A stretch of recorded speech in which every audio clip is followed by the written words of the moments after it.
இப்போ நாங்கள் ஏன் இப்படி பண்ணோன்ட்டு டைமே கிடைக்கல, உங்களுக்கு அவ்வளோ இல்லை. ஆனால் போராட்டம் அவங்க பண்ணியா இல்லை. இப்போ என்ன என்டர்டெயின்மெண்ட் புரியல. ஆமாம். நண்பர்கள் அனைவருக்கும் வணக்கம். காலையில் நேரம் 3 பேர் உட்காந்து பேசிட்டு இருக்காங்க. அமித் பார்கவ், அதுக்கப்புறம் விக்ரம், இதை தாண்டி கனியும் அந்த இடத்துல இருக்காங்க. இவங்க 3 பேருமே எதை பற்றி பேசிட்டு இருக்காங்கன்றதை பற்றி தான் இந்த வீடியோவில் நம்ம டீட்டெயிலாக டிஸ்கஸ் பண்ண போகிறோம். அதுக்கு முன்னாடி இந்த வீடியோக்கு ஒரு லைக் போடுங்க. லைக் போட்டிங்கன்னா ஐப்னு ஒரு ஆப்ஷன் வரும், அதுவும் பண்ணுங்க. அப்போ தான் உங்களை மாதிரி பார்க்குற நிறைய பேர்கிட்ட இந்த வீடியோ கொண்டு போய் காட்டும். இதை தாண்டி சப்ஸ்கிரைப் பண்ணாமல் இருக்கீங்கன்னா சப்ஸ்கிரைப் பண்ணி வச்சுக்கோங்க. அமித் பார்கவ் எப்படி ஆரம்பிக்கிறாருன்னா, பார்வதி என்கிட்ட எதனால அப்படி பண்ணாங்கன்றதை சொன்னாங்க, எனக்கு அது வேலிடா தான் தெரிஞ்சது அப்படின்ற மாதிரி பேச ஆரம்பிக்கிறாரு. அதாவது மக்கள் மத்தியில் என்ன இருக்கோ அதை இவருமே தெளிவாக புரிஞ்சு வச்சிருக்காரு. அதாவது மக்கள்லாம் நேற்று எதனால அந்த சாம்பார் ஸ்குவாடுக்கு ரொம்ப சப்போர்ட் பண்ணாங்கன்னா, ஏன்னா சாம்பார் ஸ்குவாடு ஒழுங்காக அவங்க வேலையை பார்க்கும்போது அவங்கள பாராட்டாமல் அவங்கக்கிட்ட என்டர்டெயின்மெண்ட் இல்லைன்ற மாதிரிலாம் 2 டீமும் ஒரு பாயிண்ட்டை தந்தாங்க. அவங்களுக்கு சமைச்சு போடுறது தான் வேலை, நீங்கள் கேட்குற எல்லாத்தையும் வேற சமைச்சு போடணும், அதை தாண்டி என்டர்டெயின்மெண்ட் இல்லை, அப்படி இல்லை இப்படி இல்லைன்னு காரணத்தை சொல்லி இவங்க ஒரு பேட்ச் தான் தந்தாங்க. நியாயப்படி பார்த்தா சாப்பாடு நல்லா இருந்ததுங்க, 2 பேட்ச் அப்படின்ற மாதிரி தான் தந்திருக்கணும். அப்படி இல்லைனா சாப்பாட்டில் ஏதாவது குறை இருந்ததுன்னா அதை காரணமாக சொல்லி தந்திருக்கலாம். அப்படி இல்லாமல் இவங்க பண்ணாங்கல்ல. அதுக்கப்புறம் சாம்பார் ஸ்குவாடு பயங்கரமாக வேணும்ட்டே பிரச்சனை பண்ணுறோன்ற மாதிரி நிறைய பிரச்சனை பண்ணாங்க. மக்களுக்கு அதுதான் உண்மையிலே பிடிச்சிருந்தது. ஏன்னா திவாகர் போனதுக்கு அப்புறம் ஒரு 2 நாள் செம்ம ட்ரையா போச்சு. லைவ்லாம் சும்மா இவங்க அங்கே தெரியுது இங்கே தெரியுது தான் லைவ்ல வந்ததே தவிர என்டர்டெயின்மெண்ட்டா பெருசா இல்லை. அந்த மாதிரி சண்டை வந்ததுக்கு அப்புறம் தான் மக்களுக்கு பிடிச்சது. பார்வதி அதை பத்தி எக்ஸ்பிளைன் பண்ணியிருப்பாங்க போல, எங்களுக்கு ஸ்பேஸே இல்லைன்றதெல்லாம் அமித் கிட்ட எக்ஸ்பிளைன் பண்ணியிருப்பாங்க போல. இவர் என்ன சொல்றாருன்னா, விக்ரமை வச்சுக்கிட்டு கனியை வச்சுக்கிட்டு சொல்றாரு, பார்வதி என்கிட்ட எக்ஸ்பிளைன் பண்ணாங்க, அது எனக்கு வேலிடா தான் தெரிஞ்சது.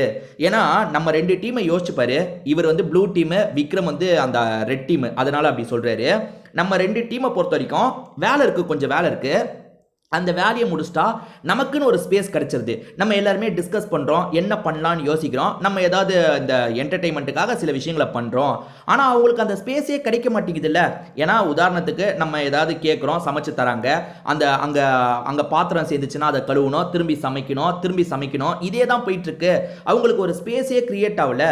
அந்த ஸ்பேஸை கிரியேட் பண்ணுறதுக்காக நேற்று ஒரு விஷயம் பண்ண மாதிரி தான் எனக்கு தோணுது. ஏன்னா அவங்க சொல்லும் போது அதை புரிஞ்சுக்க முடியுது. நமக்கு கிடைச்ச ஸ்பேஸ் அவங்களுக்கு கிடைக்கல. அவங்களால எப்படி என்டர்டெயின்மெண்ட் பண்ண முடியும்? நம்ம ஏதாவது யோசிச்சு சரி இந்த பாட்டை பாடலாமா, டான்ஸ் பண்ணலாமா இப்படின்ற மாதிரிலாம் யோசிச்சுட்டு இருக்கோம். அவங்க தான் சமைச்சுக்கிட்டே இருக்கணுமே. அப்படி சமைச்சுக்கிட்டே இருக்கும்போது எப்படி பண்ண முடியும்னு கேட்குறாரு. நான் நேற்று வீடியோவில் இதை தான் சொல்லியிருப்பேன். ஏன்னா மக்கள் மத்தியிலையும் அதுதான் இருக்கு.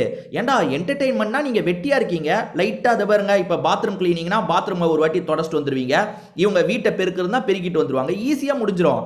அதுவும் இல்லாமல் இந்த விக்ரம் டீம்லாம் பெருசாக வேலை செய்யல. அந்த பூண்டு தோலெல்லாம் கீழே போட்டதுக்கு அப்புறம் தான் அவங்களுக்கு வேலையே வந்தது. அதுக்கு முன்னாடி வேலையே செய்யல, அதுதான் உண்மை. ஓகேவா? இப்போ அமித் புரிஞ்சுக்கிட்டு பேசுறாரா, இந்த மாதிரி பார்வதி சொன்னது வேலிட் தான்ட்டு. ஆனால் இப்பயும் இந்த வக்ரமால ஏத்துக்க முடியல, சாரி விக்ரமால ஏத்துக்க முடியல. விக்ரம் என்ன சொல்றாருன்னா, சரி நீங்க இந்த மாதிரி டைம் கிடைக்கல, அதுக்காக ஒரு போராட்டம் மாதிரி பண்ணீங்க, இந்த மாதிரிலாம் பண்ணி ஒரு ஸ்பேஸை கிரியேட் பண்ணிட்டீங்களே, கிரியேட் பண்ணிட்டு என்ன என்டர்டெயின் பண்ணீங்க? அதாவது பிரச்சனையெல்லாம் ஆக்கி நீங்க ஒரு மாதிரி எங்க எல்லாரையும் அமைதியாக்கிட்டீங்கல்ல, அமைதியாக்குனதுக்கு அப்புறம் நீங்க என்ன என்டர்டெயின்மெண்ட் பண்ணீங்கன்னு கேட்குறாரு. அதுக்கப்புறம் இவங்க எல்லாரையும் இவங்க பிரச்சனை பண்ணதுக்கு அப்புறம் டான்ஸ் ஆடி என்டர்டெயின் பண்ணுமா? டே நீ முதல்ல என்னடா என்டர்டெயின் பண்ண? நீ என்ன என்டர்டெயின்மெண்ட் பண்ண? நீ கதை சொன்னு சொன்னியே, அது கதையா இல்லை உன்னோட வக்கரத்தை காமிச்சியா? வன்மத்தை காமிச்சிட்டு இருக்காங்க இவன். வேற என்னங்க பண்ணா இவன்? என்டர்டெயின்மெண்ட் நீ வெளியே ஸ்டாண்டப் காமெடின்னு என்டர்டெயின்மெண்ட் பண்ண மாட்டேன். உன் ஸ்டாண்டப் காமெடிக்கு யாராவது சிரிச்சிருக்காங்களா இது வரைக்கும்? யாருமே சிரிச்சது கிடையாது. அப்படி இருக்கும்போது இவர் என்டர்டெயின்மெண்ட் பண்ணி கிழிச்சிட்டாரு. இவங்க டீம் அப்படியே கிழிச்சிருச்சு. அவங்க ஏன் கிழிக்கலன்னு கேட்குறாரு. ஏன்னா நீ முதல்ல என்ன என்டர்டெயின் பண்ண? நீ டான்ஸ் ஆடினது, பாட்டு பாடினது என்டர்டெயின்மெண்ட்டாக இருந்தது நீ நினச்சிக்கோ. ஓகேவா? நீ நினச்சிக்கோ, அப்படிதான் நினச்சிக்கணும். இவனுங்க என்னமோ பயங்கரமாக என்டர்டெயின்மெண்ட் பண்ண மாதிரியும் அவங்க பண்ணலன்ற மாதிரியும் இருக்குது. இதை பற்றி உங்களோட கருத்து என்னன்றதை சொல்லுங்கள், நானுமே பார்த்து தெரிஞ்சுக்கிறேன்.